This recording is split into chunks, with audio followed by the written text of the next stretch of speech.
안녕하십니까, 우짜입니다. 오늘 컨텐츠는 우크라이나의 자살적 민족주의라는 제목의 내용입니다. 들어가기 앞서 구독 감사드립니다. 그러면 본론으로 한번 들어가 보시죠. 1991년 8월 1일 키예프에서 행한 연설에서 조지 H.W. 부시, 이하 아버지 부시라는 이름으로 통칭하겠습니다. 편의상. 아버지 부시 미 대통령은 우크라이나에게 독립과 관련된 위험을 고려할 것을 촉구하면서 다음과 같은 연설을 했었습니다. 우자가 영상에서 형광색 밑줄 친 내용인데요. 의역해서 말씀드리면, 자유는 독립과 같지 않습니다. 미국은 예전 폭정을 지역 전제 정치로 대체하고자 하는 사람들을 지지하지 않을 것이며, 민족적 증오에 기초한 자살적 민주주의를 조장하는 사람들을 돕지 않을 것입니다. 라면서 분명한 경고를 한 바 있습니다.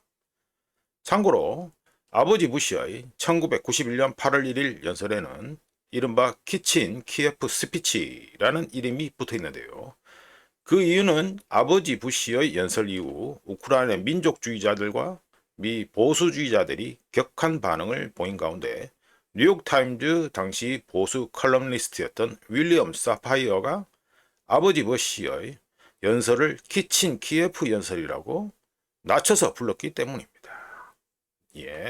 뒷얘기는 여기까지 하고요.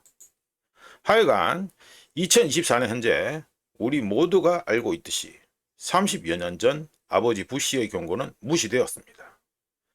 우크라이나 지도자들은 우크라이나의 국익을 추구하지 않았으며 오히려 러시아에 대한 근거 없는 적대감에서 동기를 부여받았습니다. 그리고 그 결과는 2024년 현재 우리가 모두 목격하고 있듯이 파멸적인 것으로 판명되었습니다. 우리 모두가 알고 있는 것처럼 우크라이나는 소련 붕괴가 임박하자마자 기회를 놓치지 않고 1991년 8월 24일 독립을 선언했었는데요. 하지만 자살적 민족주의 또는 우자가 우크라이나전에서 자주 쓴 반자이라는 단어로 대체한 반자이 내셔널리즘, 그러니까 자살 민족주의, 똑같은 이름이 되겠습니다. 그러니까 자살적 민족주의에 휩싸인 우크라이나에서는 민주주의와 번영에 대한 설렘과 약속이 독립 후 곧장 사라졌으며, 역사상 자치 또는 우크라이나 민족만의 국가라는 걸 한 번도 경험해 본 적이 없던 우크라이나와 우크라이나 국민들은 자신들이 국가를 통치해야 된다는 어려운 현실에 직면하게 됐습니다. 물론 그 결과는 우리 모두가 알고 있는 것처럼 우크라이나라는 영토, 즉 축복받은 땅과 자원을 가지고 있었음에도 불구하고 우크라이나는 정치적, 경제적으로 실패했습니다. 참고로 우크라이나는 소련으로부터 세계 최대 농업 및 산업 기반 중 하나를 물려받았습니다. 역사에 관심 있는 분들은 알고 계시겠지만 우크라이나 땅은 예전부터 유럽의 곡창지대로 불렸으며, 소련 시절 우크라이나 경제는 비행기, 선박, 기관차, 수력발전용 터빈, 전기모터, 그리고 변압기, 그리고 다양한 종류의 소비재들을 생산했었습니다. 우크라이나가 자랑하는 돈바스 석탄 광산들은 소련의 제철소와 발전소들이 돌아가는 데 필요한 주요 석탄 공급원이었으며, 소련이 냉전 시절 전략적으로 육성한 까닭에 우크라이나에는 탱크, 미사일, 전투기 등 다양한 군사 장비들이 제조되었었습니다. 이런 배경 속에 소련 시절 교육 수준이 높은 인구까지 보유하고 있었던 까닭에 우크라이나는 독립 후 유럽 대륙 내 경제 강국 중 하나가 될 수도 있었습니다. 하지만 불행히도 우크라이나 지도자들은 우크라이나 경제가 소련 경제와 밀접하게 얽혀 있었다는 사실을 파악하지 못했거나 또는 의도적으로 무시했으며, 우크라이나 상품과 서비스에 있어 사실상 유일한 시장이었던 러시아를 완전히 몰랐거나 또 무시하는 어처구니 없는 생각을 하게 됩니다.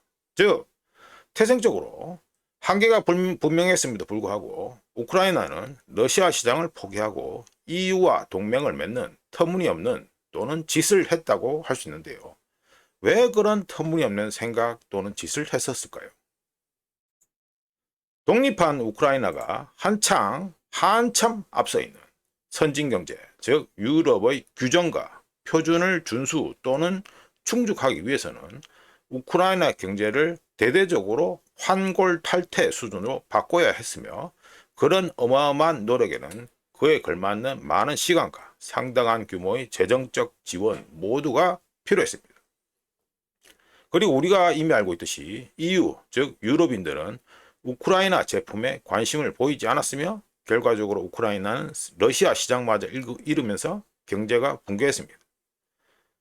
우크라이나는 이제 더 이상 자립할 수 없었으며, 우크라이나라는 존재 전체, 즉 국가 전체가 외국의 원조에 의존하게 되면서 우크라이나는 사실상 주권을 잃고 외부 플레이어들의 이익에 따라 놀아나는 동유럽 끄트머리에 있는 그저 그런 전당포가 되어버렸습니다.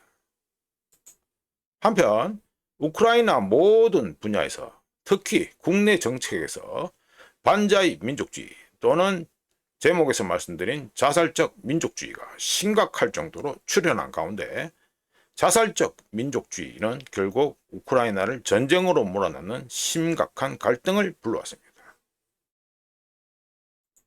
소련 붕괴라는 국도의 혼란 속에 인구 통계상 대부분의 주민이 러시아인 또는 러시아계였던 크림반도와 우크라이나 동부가 우크라이나의 관할에 들어가게 되는데요. 독립과 함께 러시아어를 공식 언어로 인정하는 것부터 우크라이나로부터 해당 크림과 크림반도와 우크라이나 동부가 완전한 자치권을 원하는 것까지, 크림반도와 우크라이나 동부에는 러시아에 대한 정서가 여전히 뿌리 깊게 자리 잡고 있었습니다.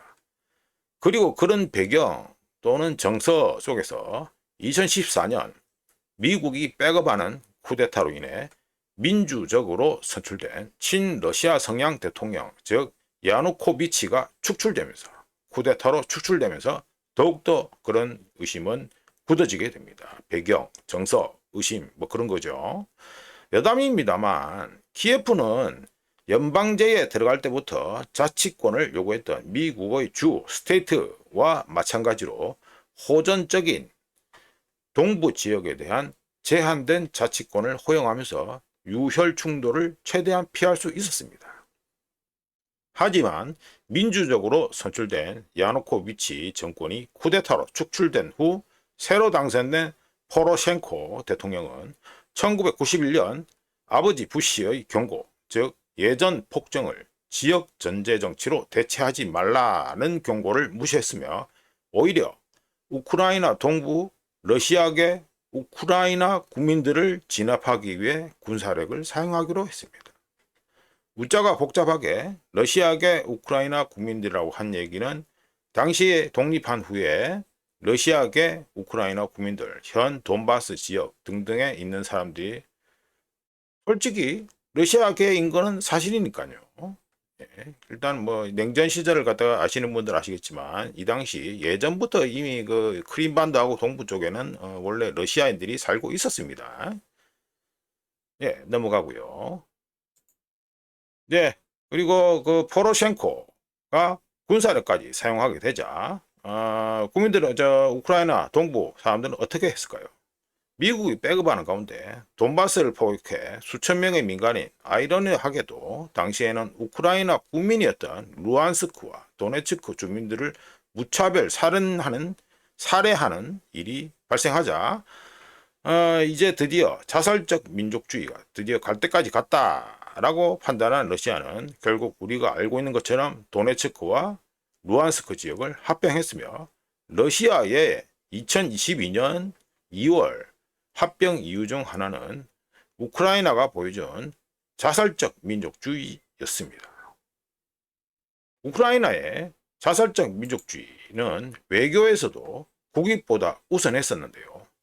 표면적으로는 안보상 이유 또는 핑계로 나토 가입을 추구하고 있지만, 우크라이나는 자살적 민족주의를 이용해 지난 30년 동안 나토의 동쪽 확장을 실존적 위협으로 판단한다는 러시아의 반복적 경고를 스스로 무시하는 일을 벌였습니다. 관련해서 우짜가 우크라이나 전 내내 얘기했는데요. 우크라이나가 나토 회원국이 되겠다는 노력은 우크라이나의 안보를 보장하지도 않고 보장할 수도 없으며 우짜식 표현으로 하면 그저 누군가를 위한 소모품화일 뿐이었습니다.